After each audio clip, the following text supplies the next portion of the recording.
Starting off with a question that I was asked at a conference up in, actually the Public Libraries New South Wales conference up in Shoal Bay.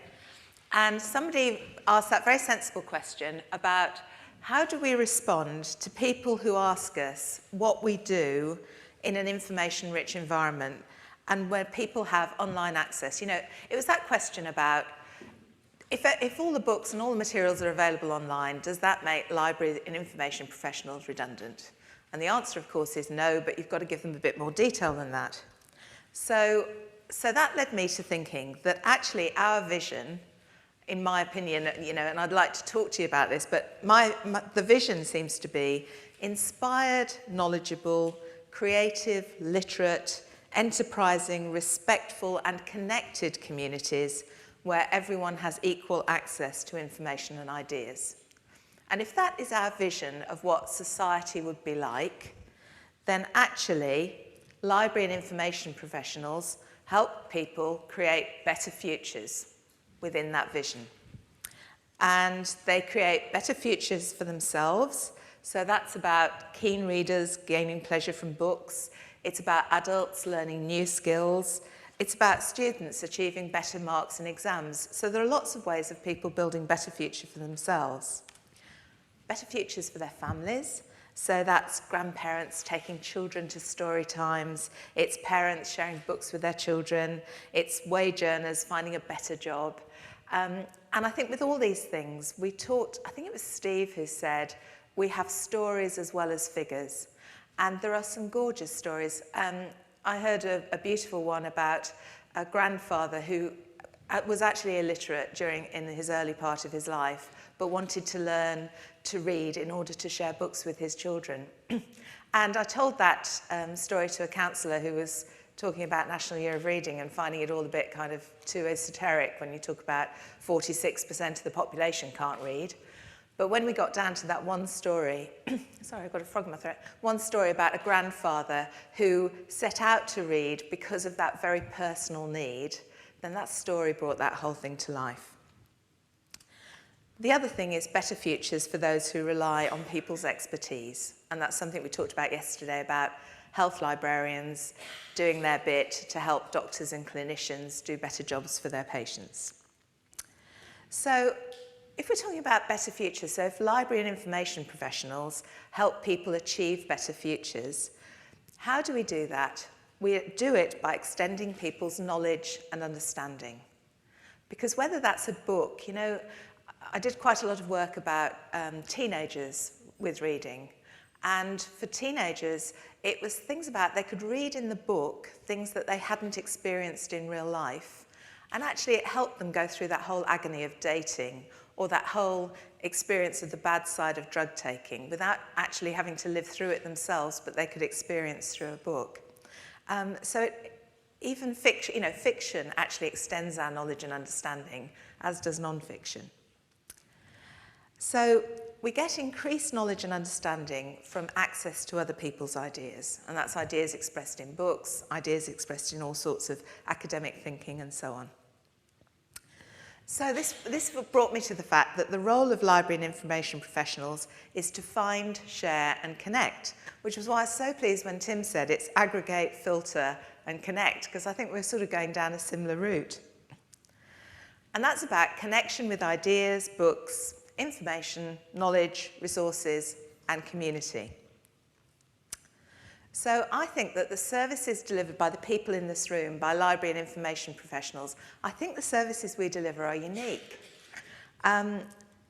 Nowhere else will you find everything we have, the books, the resources, the expertise, the space, available to everyone and free at the point of use. And when I was, tracking back to when I was doing the work in the UK about what do public libraries offer, if you picked any one of those things, if you said, well, we offer reading material, well, so do bookshops. We offer physical spaces, well, so do parks. We offer expertise, well, so do other professions. But it's only when you slot all those things together and start talking about the outcomes that you actually have a definition of who we are and what we're doing. So we needed to say that libraries are actually where art, culture, community, enterprise and learning come together. And I think that's what makes our job lobbying government really quite difficult, because government likes things, they'd hate to say this, wouldn't they, but they actually do like things in silos. You know, we are the Office for the Arts, so we don't want to talk about education. We're the Office for Education, we don't want to talk about the arts. We are across multiple departments, and you must find this all the time in council, where you must be dealing with the youth services, you must be dealing with family services, you must want to have relationships with rec. You know, you cross the whole thing. And what I think that in the past has been actually a bit of an issue, a problem for us. But I think we need to make it an advantage, not a disadvantage, by recognising it and then promoting it as a benefit. You know, through us, you reach multiple audiences.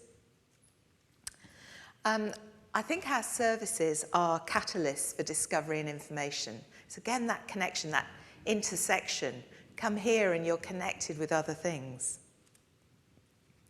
And Steve mentioned about trust. And I think library and information professionals are trusted guides. And that's so rare in today's society. You know, everyone's got an angle today.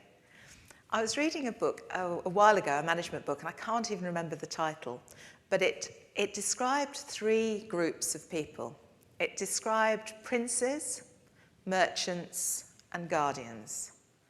And it said government goes through phases. So way back, you had the rule of princes. And, you know, that was about battles, that was about taking over lands, that was about battle and acquiring property. So that was princes. We then moved kind of in the 1600s, 1700s into the merchants, the period of the merchants. And I wonder whether, so that was very commercial, that was about the East India Trading Company, that was about people buying and selling goods. I have this sense, and this was what was expressed in the book, that we're actually moving into a period where it could be the rule of the guardians. You know, the people who actually want something better. All these people who participate in social media and crowdsource and provide their information for free and do all that stuff that volunteering and things like that. That's about guardians. That's about people not doing it for self-interest, not doing it for commercial gain, but actually doing it because the world will be a better place as a result. So maybe I have been accused of being a bit of a Pollyanna, but maybe we are catching a zeitgeist here. Maybe there is an opportunity for libraries to, I'm going to use DK's word, embed itself with this whole free social media. Why are we not seen as part of this movement of things being free, free access, when in fact we were the first out with that? So I just think our time might be now, but we've got to grab it. Is that making any sense? Sort of? Well. In terms of our skills, I think we know the best places to look. I think we know how to search more thoroughly and find things faster. And I think we help people discover the missing pieces. So in an expanding information marketplace, I don't think you've ever been more important.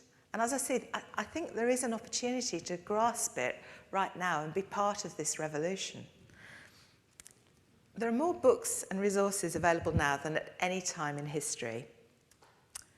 And so we all have an overwhelming choice. I mean, I don't know if any of you have checked your email and just had a look at how many emails have come through in the last day and a half. Scary, isn't it? But we are faced with this overwhelming mass. I think if any of us turned around to our council executive and said, not, you know, we do good work in the library, we do this, we do that, but said, okay, as a councillor or as a member of the executive, how many emails do you have every day? 90, 120? How many emails do you have? Imagine if someone were actually filtering that for you and giving you the important stuff. Well, actually, that's what we do, but for people's lives overall. You know, we need to make it something they can relate to. So we need to be saying things like, anyone can surf the internet, but actually we can help you navigate it. And I think there are some challenges. So I think we've got definitely a changing landscape, as we've seen over the last day and a half. There are issues around freedom of access to information and copyright, and we're just going through another round of copyright discussion. But I was saying to somebody last night, as long as Walt Disney is around, copyright will keep being in place and will keep getting extended. So we will never get our hands on Mickey Mouse. Anyway, funding restraints will always be an issue. And the question I had for Andrew and Mark was actually, and we're going to try and work on this a bit, is it's lovely to have that number which says for every dollar invested, you get 2.3 return. But if they gave us more money, would the 2.3 go up or would it stay the same? It'd be lovely to be able to say it could go up. So we're going to have a look at whether that works. So if you give us what you currently give us, you get $2.30 for every dollar invested. If you were to up that by $500,000, you'd get $2.8 return for every dollar. That'd be useful, wouldn't it? Quite a good case. We're also facing an outdated image of libraries and librarians to a degree, but I think we've got to lose that sort of worry a little bit.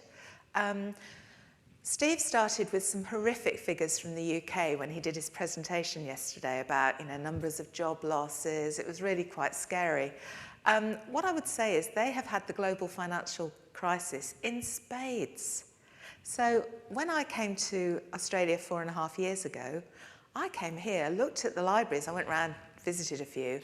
I was thinking, this is fantastic. They're in such better shape than anything in the UK.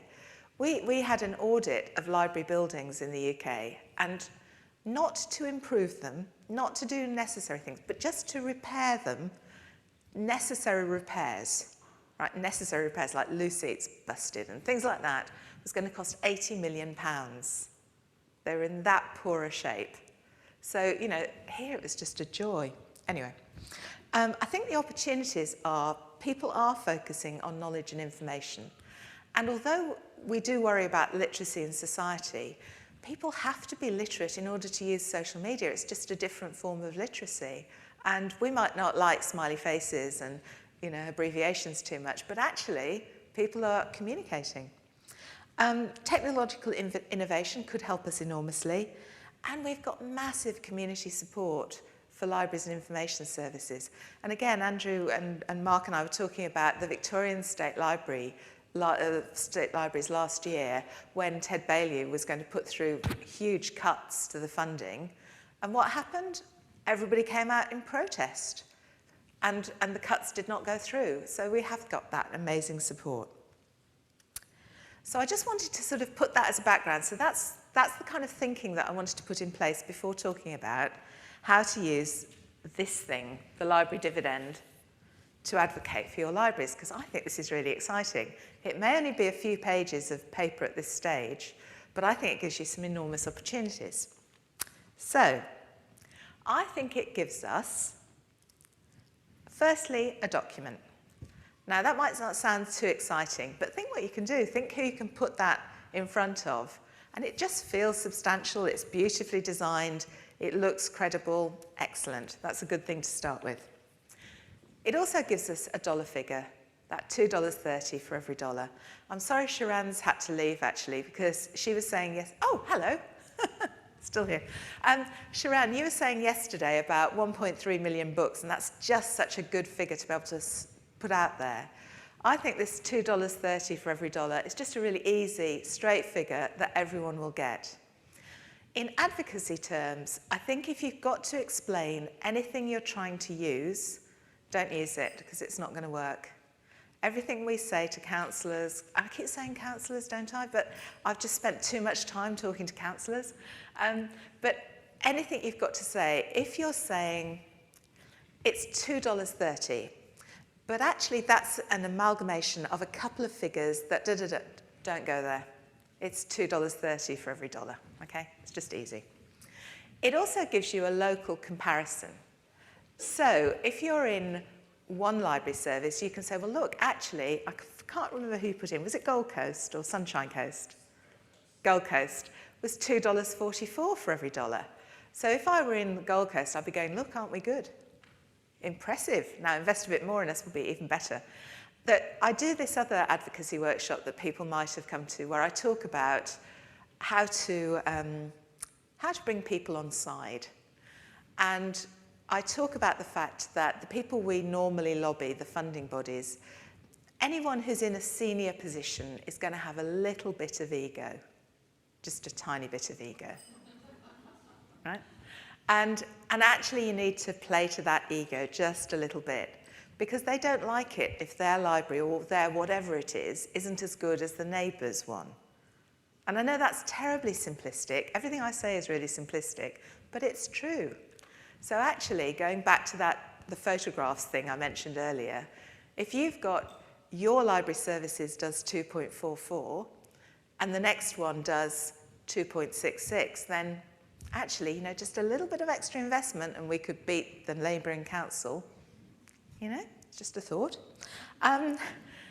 Interstate comparison. So now we have got, and it was great that the State Library of Queensland decided to adopt the same methodology through SGS as the State Library of Victoria, because it means we do have absolutely comparable figures.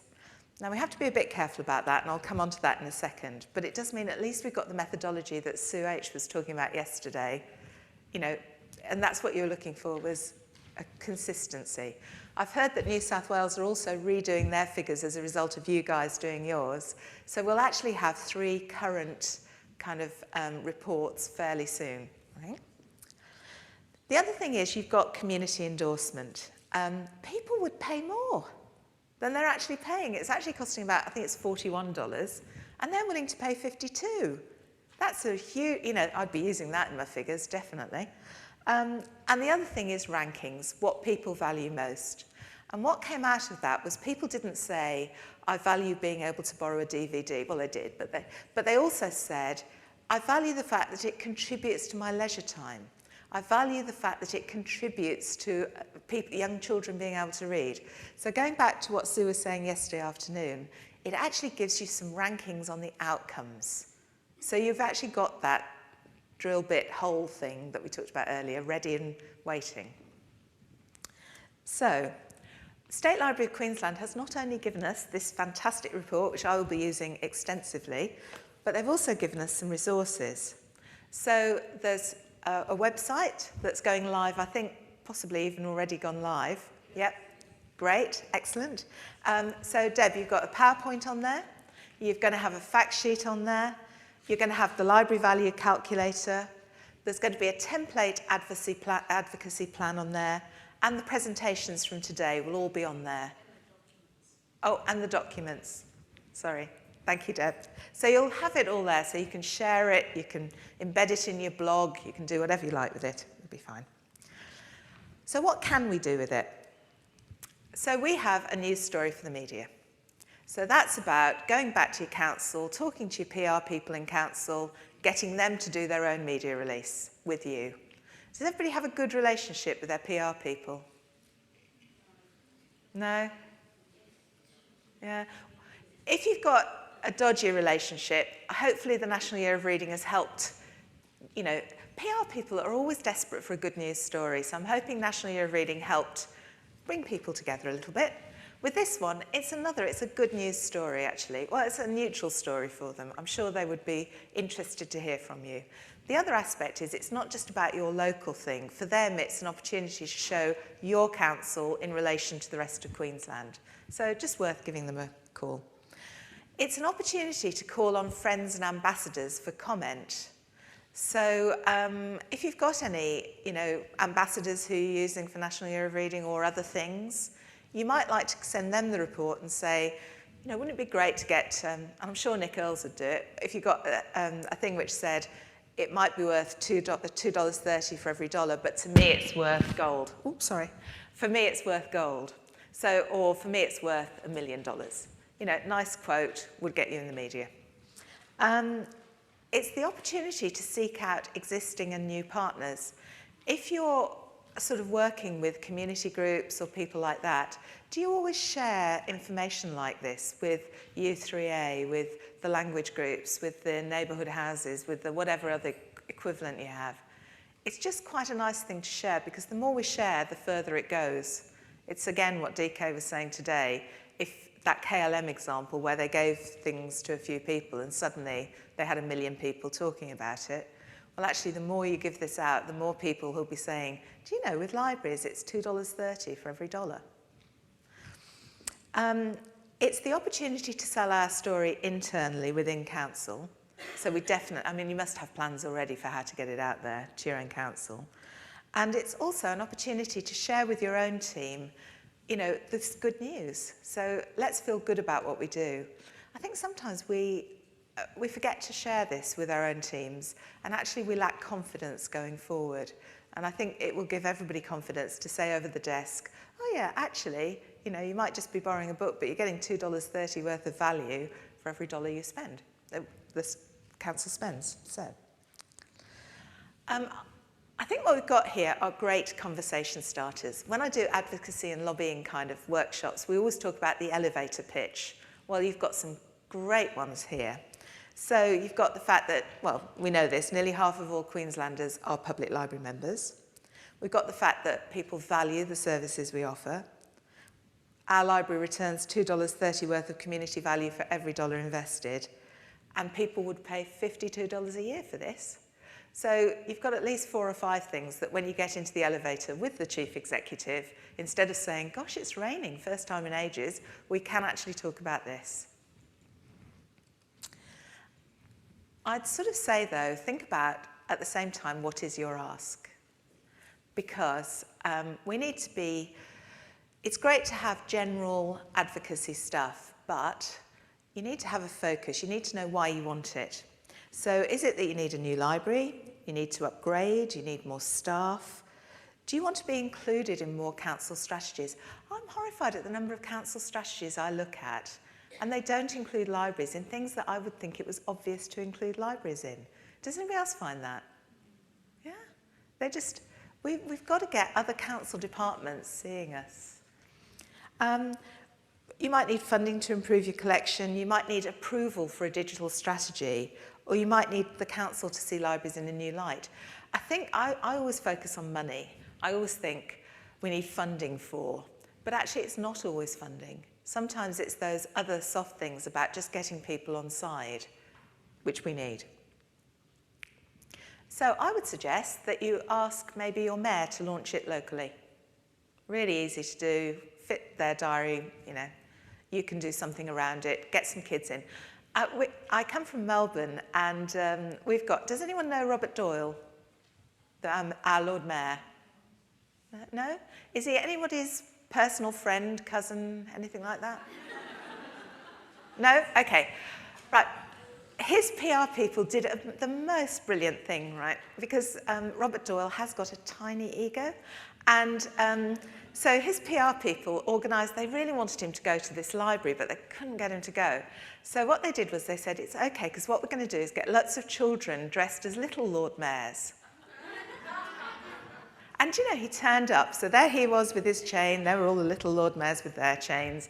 Hugely cute photograph. And he did it out of the goodness of his heart, not at all about the front page of The Age. So fantastic. So get your mayor involved. The other thing is get that slot at the next council executive meeting and present it. There's going to be a template PowerPoint, perfect opportunity to go in there and say, look, this is statewide. I'd like to show you how our library service performs in this respect. I would send a copy to existing and potential partners, so people like the school principals. I was talking to somebody earlier and they were saying, you know, relationships with schools and public libraries vary. Some places really close, some places not. Actually, if you haven't spoken to the school principal for ages, good opportunity to drop them a line, send them a copy of the report and say, love to see you in here, or, you know, bring the kids sometime. I would also send a copy to advocates who might not be people who are naturally on your Christmas card list, if you know what I mean. So I'd send them to faith leaders, you know, church leaders, all religions, all denominations, but actually to say, you know, we're a community service, you're involved in community, we just wanted you to know about this and to know what's going on. Bookshops, dig out the Pew report that was mentioned yesterday, because it's got some really good figures about people going and buying books after they've borrowed them. So if your bookshop views you with total suspicion and thinks that you're actually nicking their trade, then dig out the Pew report and put that line in the letter covering this report to go to the bookshop and say, here's your copy. Now, I know it looks odd to put real estate agents on there, but I was doing these advocacy workshops around the country, and frankly, I was learning more from the people in the room than they were probably learning from me. But somebody said, actually, if you can get your real estate agent to say the value of homes in this area would be greater because we've got a gorgeous library. And people, when they're looking at an area, apparently that's one of the visible flagship things that they notice. They may not even know they're noticing it, but if you've got a grotty little library, people kind of get that, oh, well, not taking care of the environment, not really a caring kind of place. If you've got a gorgeous library, it adds a bit to your real estate values. So, worth having a chat to them, just see if that's their opinion. Because what a great quote, what a great story for the local newspaper.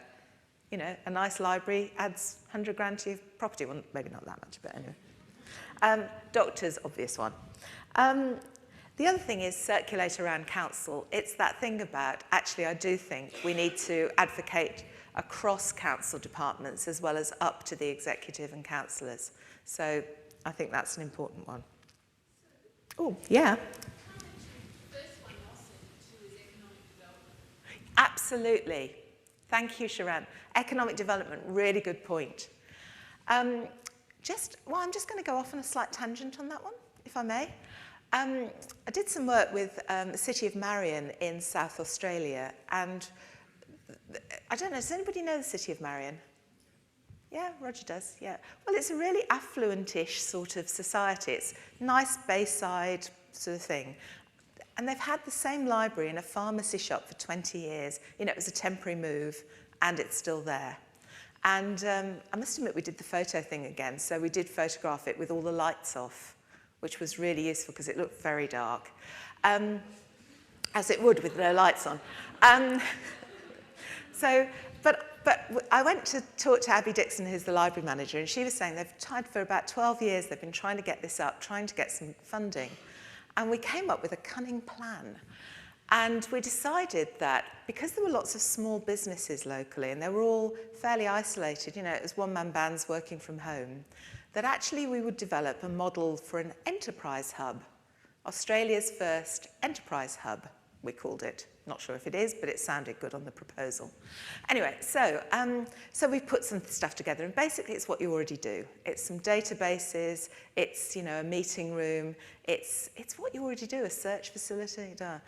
Anyway, we've packaged it all up, and picking up Sharon's comment about economic development, we went back to council, and I won't say the name of the guy in case he is anyone's cousin, but the economic development guy at the City of Marion he just was not interested in libraries at all, could not see what relevance they had. We packaged this thing up, went into him. We'd already had a chat to the Chambers of Commerce and the local business group, and they'd given us some lovely quotes about how great a service it would be, not realising that they actually already got the service, but anyway. And we took it into this guy, and he was just, because he could see, his eyes lit up, because actually it was innovative. It was different. It was something he could put his name on and put forward. And sure enough, we did get $3.4 million worth of federal government funding for it, which it's now his. And I can't tell you what a bonus. I mean, it's really helpful to get that. Yes, we don't mind. We got the cash. He got the kudos. Great. So thank you, yeah. I think you will need to create just a few bits for yourself. I think you'll need to create a covering letter, but everything you kind of need to put in that covering letter is already up there. You just need to shape it. Bearing in mind that call to action, if you have an ask, which we covered earlier, so, upgrading something, a change of attitude, whatever, this is your opportunity to put that ask in your letter. Not brutally, not crudely put, but just nicely, it's so good to see the value that the community expresses for libraries. And actually, if we had a little more of this, we'd be able to do even more in this area. We look forward to talking to you about this in due course, that sort of thing. you'll be passing it on to other people. If you just give it to other people, they'll do that whole thing about, oh, this is nice, this is great, I love this, yes, thank you. Huh? What we want them to do is pick it up and you go, actually, what we need you to do with this is we need you to. And so what's your call to action for the people you're giving this to? Are you going into the real estate agent and saying, look, we give $2.3 million value back. What do you think that means about house prices? Could we use that to do a story? Or are you going into the doctor to say, actually, some people are not using this service, and yet you know and we know that it's really good value. Can you actually pass this on to your nurses, to the people who are out in community, and actually get them to think about how they could then bring people into the library? You know, it's that old thing about maternal and child health nurses actually holding one of the early visits in the library rather than at the surgery. It's that kind of thing. And I think the other thing is we have to follow through. I think we're very good at starting an initiative, putting lots of work into it, and then stopping and thinking it will just keep going, but it won't. So I think we need to, if we're starting off by sending this out to lots of people, I think we also need to think about, in 3 months, how are we going to follow up with those people? And what are we going to be saying to them? And do we bring them together in some way and do a round table? How do we follow up? Some questions that I think will come up from the report. I think people will ask you, why are Queensland results different from Victoria and New South Wales? Only if they know about the other reports. But if they do, I think it's always as well. A friend of mine, she once said, before you go into a meeting, you've got to think what's the worst that can happen, the worst question that can be asked. And we were doing this before we were going into a really important meeting. So I explained to her what the worst was before we went in. And she said, well, there you are, you've worked through it. So that's the worst. And obviously it's going to be better than that. And I felt much better. I felt much more confident going into that meeting. And then the worst happened. And I felt terrible, actually. But at least I'd worked through it, you know? So it wasn't a surprise. So I think there are several answers to this. Firstly, it is, and Andrew and Mark, you can tell me if this is different, but the states are very different, especially in their land, population size, and diversity. And Jeanette mentioned that during her introduction. The other thing is the governance, funding, management, and operations are different. And the other factor is that the studies took place at different times over a 7-year period. So the New South Wales original piece of work was pre-global financial crisis, and it comes out quite a bit higher. The Victorian one was at the time of the bushfires and all that sort of thing, so different kind of, so it is at a moment in time. But if you look generally over international and national studies, the answer is generally 3. You know, for every dollar invested, libraries generally return about $3 worth of value. So I don't think we're far off the mark. Why are our council's libraries returning more or less than the others? So if Sunshine Coast, Gold Coast comes out at 244 and somebody else comes out at 235, why are they different?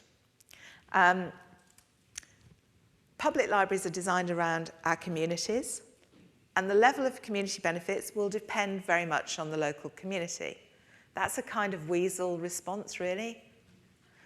But actually, so say your library's value comes out at less than your neighbouring council's value.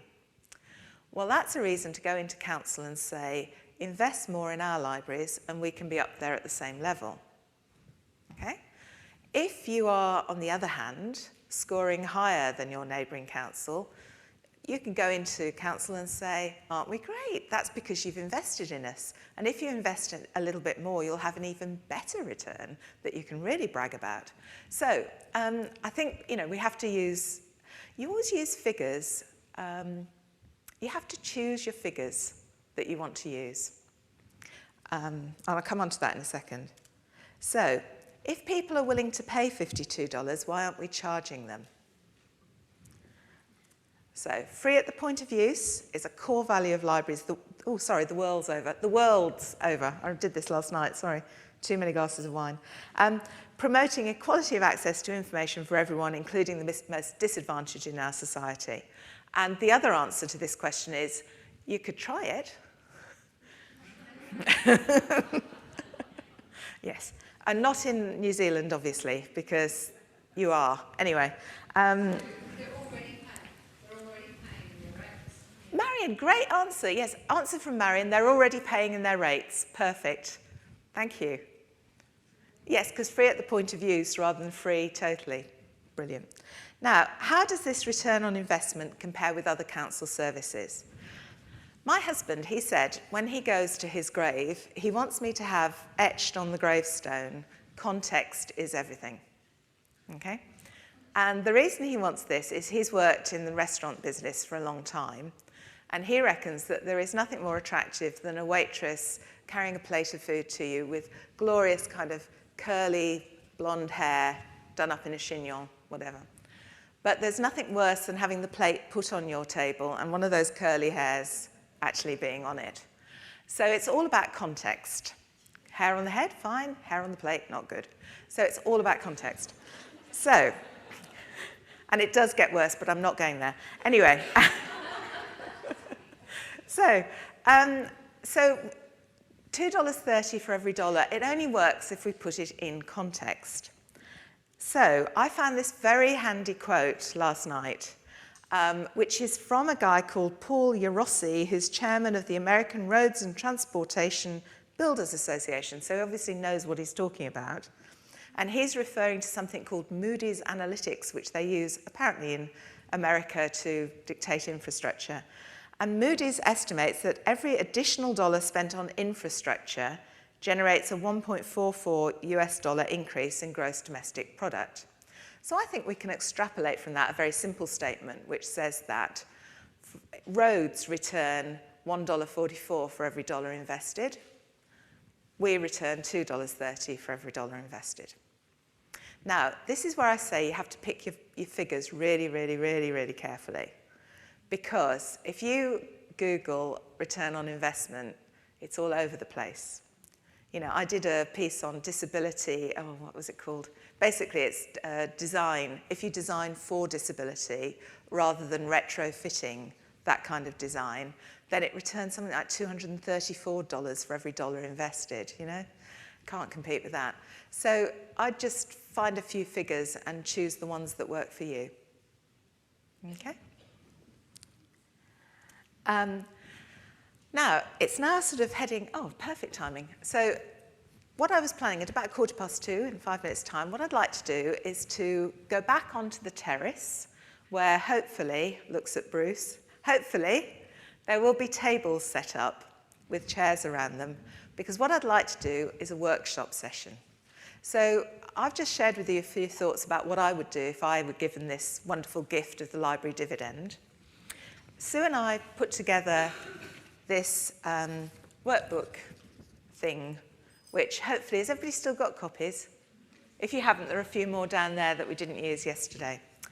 What I'd like you to do is to split into tables of about 8 people, okay?